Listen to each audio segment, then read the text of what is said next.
News this evening. Emergency surgery. Boy mauled by dog's ear lifted for treatment in the US. In time for Christmas, Gordontown residents to get an alternative road in a matter of weeks.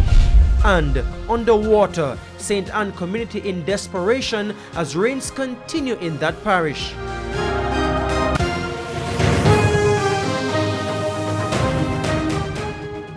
Good evening and welcome to Primetime News. We're live on air and also online at onespotmedia.com. I'm Herman Green. And I'm Janella Precious. Also this evening, the Financial Week, sports commentary, E-Prime and weather. But before the break, the feedback question. Our question this evening: what are your plans for the Christmas holidays in light of the COVID-19 pandemic? You can share comments online, facebook.com/Television Jamaica, and tweet us at Television Jam.